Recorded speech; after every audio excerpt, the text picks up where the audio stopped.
Shalom, shalom, shalom, Yasher Allah.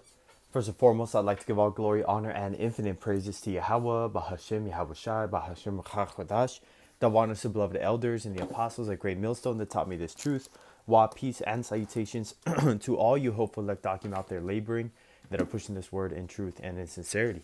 This is your brother Amar from the GMS Boise, Idaho camp, and I'm doing this lesson just through the Spirit, but what inspired me to do this lesson through the Spirit is just the thought that came to me, a couple times, today, this week, this month, these years. But lately it's been on my mind, man, that you're seeing everybody around you having the mentality like they want this place to continue. If your spirit, if your mind is not wanting this place to be done with, if your mind is not wanting to be completely delivered out of this place, man, you're under a great delusion. You have false future plans to think that you're going to be able to accomplish in this so-called living your best life. And that ultimately, if you're not ready to lose everything as well, because mainly the two prophecies to remain is Jacob's trouble and that MOT to the beat. And of course, Yahweh Shai coming to deliver us. But those two prophecies before the deliverance are major things that are going to happen that people are going to be affected by worldwide. And if your spirit is not ready to already hate this place right now, if you're still in love with this place and something bad happens, you're going to be in a bad case. But if you have been preparing your spirit and getting ready for that day, then hey man, you will be able to deal with it a lot better, with a better spirit, not completely collapsing. So I was just going to do this lesson through the Spirit. I had a couple scriptures in mind, but the first one that came to my head is Micah 2:10, because you have to really understand that this is not our place to build. It's not bad to have a good job. It's not bad to maintain. It's not bad to pay a month in advance or whatever, a bill, if you can do it, because we have to maintain in this society. But don't think that you're going to get a business and 20 years you're going to pass it down to your son. And then in 20 more years, he's going to pass it down to his son. It's not going to happen like that. This place is done. This place is finished. People are leaving in mass numbers for the first time since the Great Depression, then have been coming into this country. Because the only reason why people are even coming to this country in the first place is to do business. But now that the world, has different major economies, like the Asian economy, or over there in Russia, which is still in Asia, but a very large economy. You have other Middle Eastern states. So that great whore is losing her touch, because the main incentive that people would go after this place is money. That's why you see people all stressed out, man. But I'm going to get straight to the scripture and then continue. This is Micah 2:10. Arise ye and depart, for this is not your rest, because it is polluted. It shall destroy you even with a sore destruction. Arise ye, right at the top. That means pretty much like wake up. Arise ye. That's you're getting up. You're not sitting down, getting relaxed. Arise ye and depart. So you're going somewhere else from the current place that you're at right now, because Jake wants to stay in America and not go anywhere else, man, because they think that this is the best place to be, man. This is going to be the worst place to be. When the World War III pops off and those nuclear missiles start flying through the sky, you're going to wish you were anywhere else except right here in the belly of the beast, the great whore of Babylon.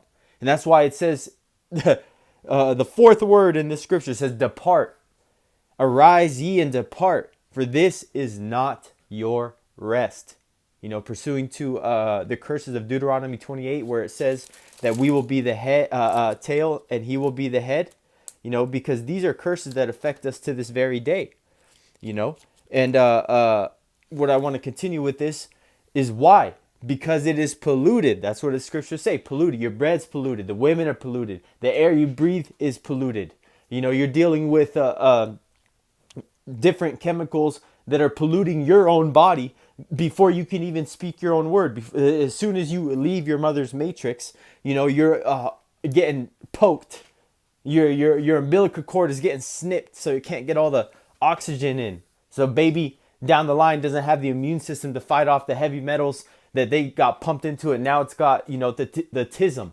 Now the baby can't sit still. It takes 3 years for the baby to finally be able to lift its head up on its own.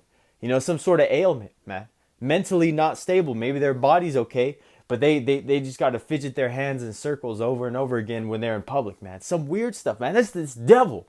That's not because our genes are inferior or because, we don't take care of ourselves. It's because this devil has allowed so many different pollutants and different forever chemicals. Now they're called PFAs, in your food system, in your water system. I've seen these water treatment facilities. This is disgusting what they do after the human waste has been processed, man. It goes right back into your food system or grown and sprinkled all over your organic produce.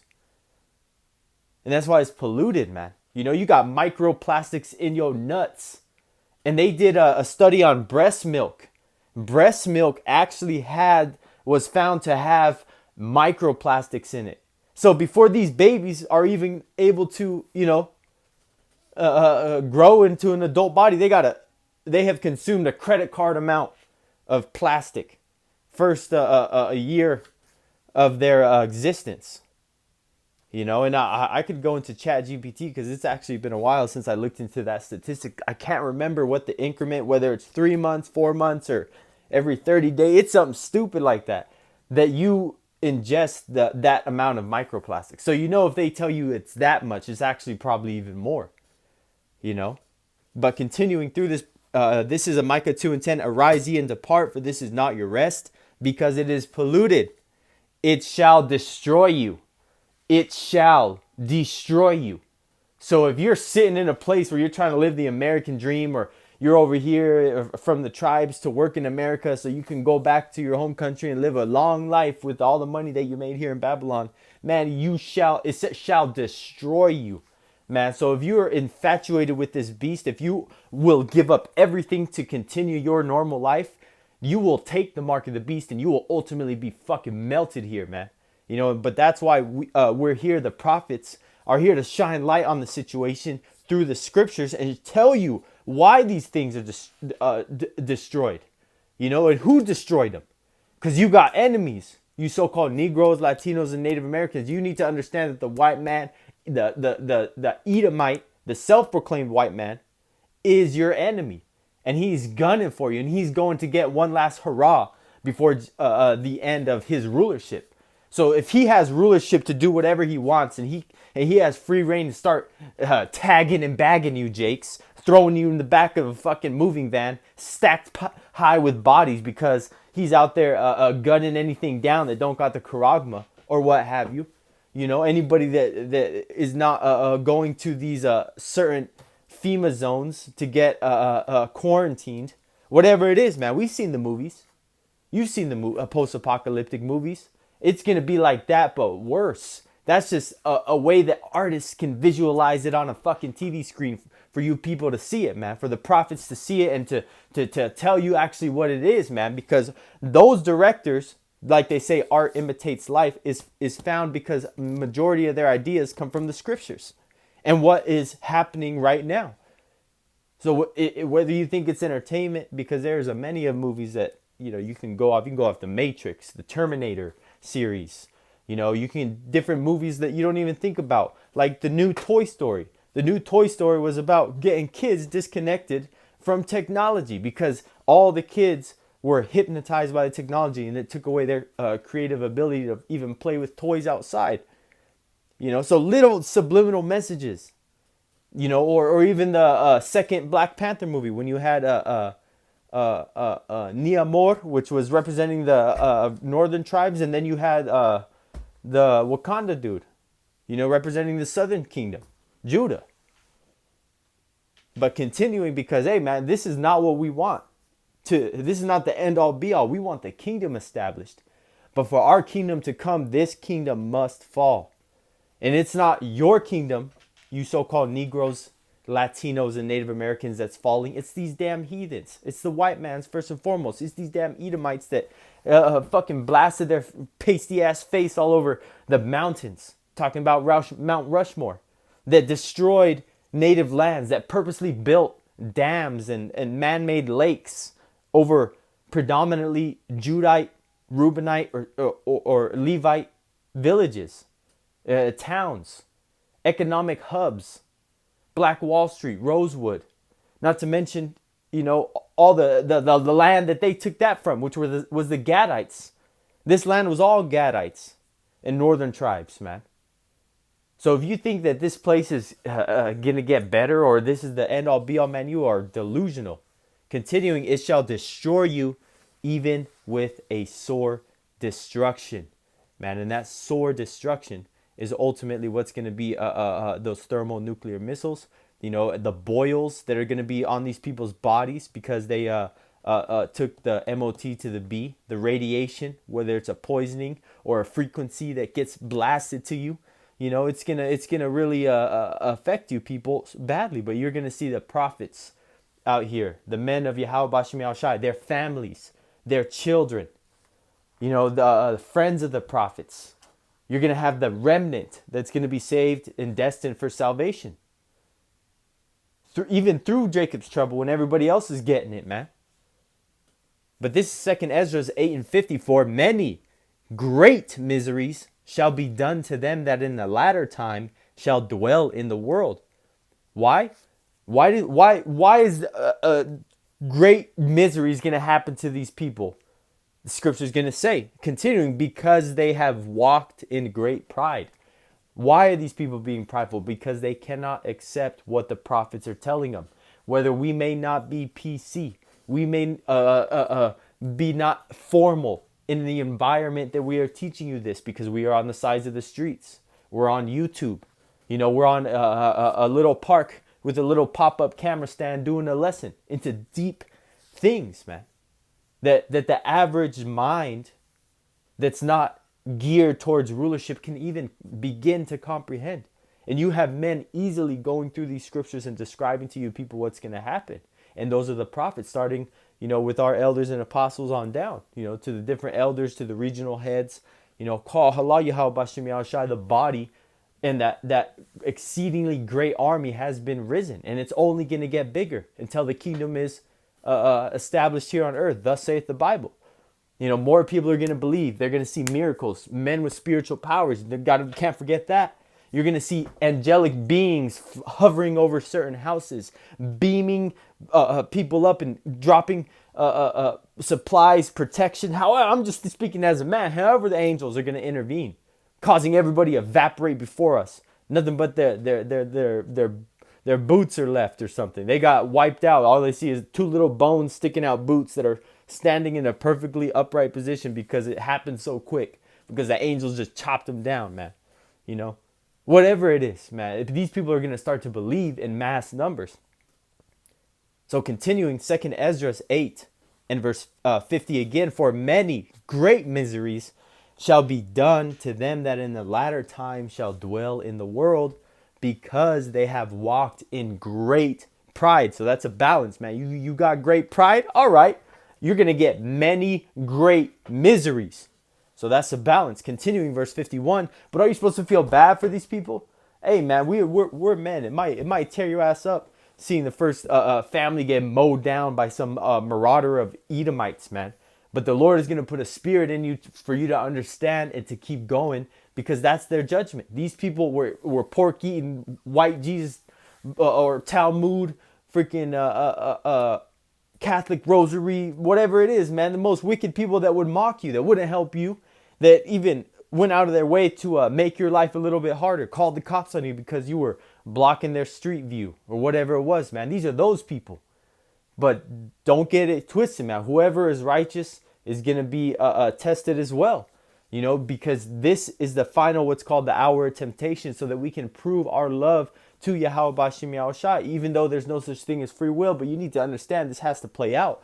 There's going to be a certain set number of people that will not accept the MOT to the beat. And you want to be one of those people and prepare your mind to constantly, be hating this place, man. Be a hater on Esau society, man.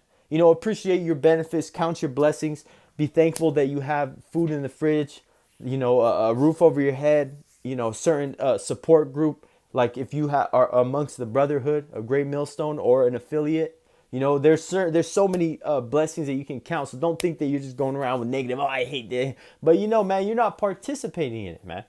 You know, understand that you're not out there just, oh, I don't like, man, I hate these pork chops. I'm gonna go to the grocery store and knock them down. No, calm down, man. Calm down.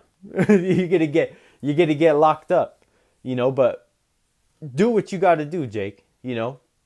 To continue to grow in righteousness, man. Whatever you're doing that you can stop doing, like eating abominable foods because you first coming into this truth, man, stop it. Stop being around these holidays, man. Stop comparing yourself to other people's lifestyles. Covetousness is a great sin, man. One of the 10 commandments. And a lot of these people going around comparing themselves to different people's wealth, stunting on people, looking down, walking in the grocery store because, they walked past a construction worker that's Mexican and it's all fucking tired and shit, got dirt and paint stains all over him or whatever, man. And he's in slacks and a clean shirt, man. That's going to come to an end, So don't compare yourselves to what other people have and be thankful what you have. But constantly, man, hate this society. 2 Ezra 8:51, but understand thou for thyself and seek out the glory for such as be like thee. Man, so we're not concerned with what the world is going through when these judgments start to come down, man, on these people's heads. And we're going to continue to, hold our integrity even through Jacob's trouble. Because you might be hungry and that might be the only thing is some freezer dried or some pork jerky. Something like that, man. Are you going to eat it? No. You're going to trust in Yahweh Bashim Yahushai, that he's going to provide. Like scriptures say, he will. It say, whoever perished being innocent, or where were the righteous cut off? Whoever called upon him were forsaken. There's many scriptures.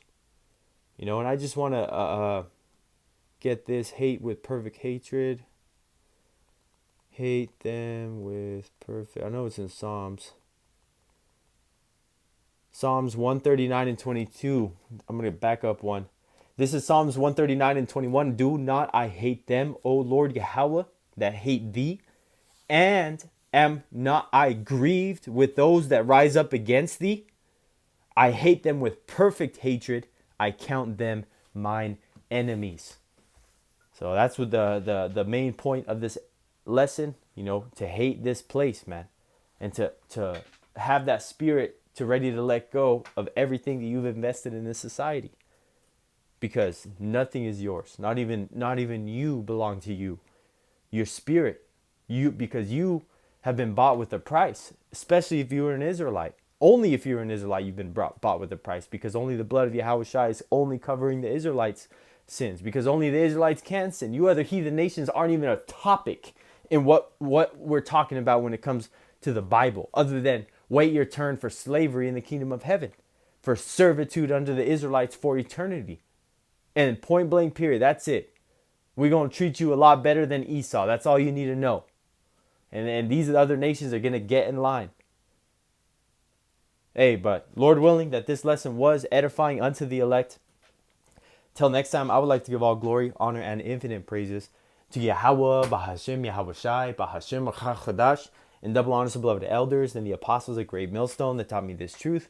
While peace and salutations to all you hopeful elect Akim out there laboring, that are pushing this word in truth and in sincerity. Till next time, Lord willing. Shalom.